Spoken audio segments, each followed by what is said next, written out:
Yeah, absolutely. We have seen former President Trump and former President Obama both release statements. We've seen other members of Congress also release statements honoring the life and acknowledging the death of Queen Elizabeth II. It's interesting because we know that over 200 years ago, there was a war fought in this country to separate us from the monarchy, but still, the monarchy, especially Queen Elizabeth II, is such an incredible figure in the United States. I was scrolling through social media yesterday and even seeing cities and sports teams posting pictures of, Queen Elizabeth, for example, visiting cities like Austin, Texas, or Baltimore, Maryland, and sharing those memories. So she may not be our queen officially. However, she is such a major figure, I think, in U.S. history. I mean, she met with, I think, 13 sitting U.S. presidents. So clearly a big part of this country's national memory. And of course, Americans were never the subjects of the British monarchy, but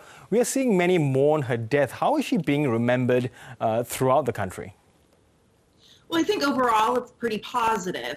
She is seen as a very positive figure. She's known as a strong female leader, for example, someone who's very level-headed, has weathered a number of storms. So she's very much being remembered as that very dignified figure who brought a lot of good and charity to the world. However, there still is some criticism of Queen Elizabeth II's memory, particularly from those who criticize the role of the British Empire and its role in, colonizing and its role in other countries abroad, especially towards indigenous populations. So there is that criticism. However, I think it's so fascinating to see when Queen Elizabeth came to power. I mean, she came to power in the 1950s, just a few years after India became independent, for example. We saw the Suez Crisis a couple of years into her reign. So she very much represented, I think, a changing era for the UK as a country and the British Empire. So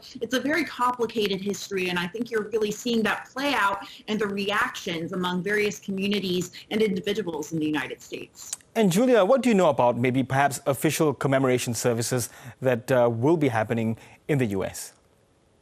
So we know last night at the National Cathedral, just up the street from me in Washington, D.C., the bells rung 96 times to honor Queen Elizabeth's 96-year-long life. We know that Joe Biden has gone to the British Embassy to sign a book of condolences.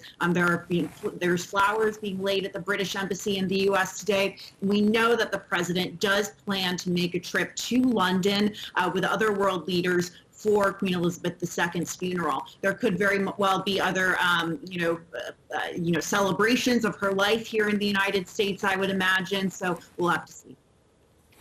And we can see you've been a long-standing fan of the royals, Julia. There is no royal family in the U.S., like you said, but was she, as opposed to supporters, a de facto queen?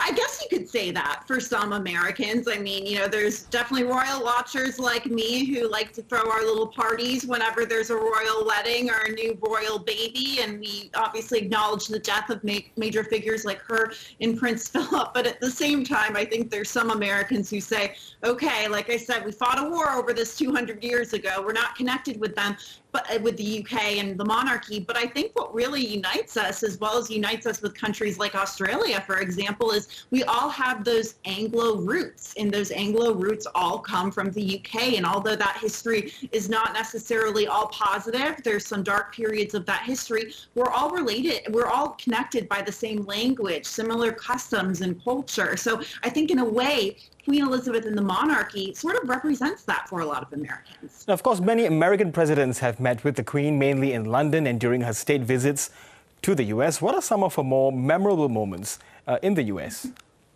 Yeah, so we do know that she's met with a number of former presidents. I remember when she met with former President Obama and Michelle Obama for the First Lady. At the time, I can remember there was a lot of coverage of Michelle Obama putting her arm around or putting her hand on the Queen's back. That was seen as a bit of a break in protocol. But I think it showed the close relationship between the Obamas and the British royal family, not just the Queen. And of course, there was a lot of attention paid to Donald Trump's visit to the UK and his meeting with not just the Queen, but members of the royal family. We do know that Donald Trump in the past has made very controversial comments about women in the royal family, such as the Duchess of Sussex and the Duchess of Cambridge. So I think we were all watching to see how that meeting would go on, but you really can't tell what Queen Elizabeth is thinking when it comes to politics. She, treats every president, at least in public, the same and in the same dignified manner. So we've seen her, at least from the outside, have a good relationship with every sitting president that she's met.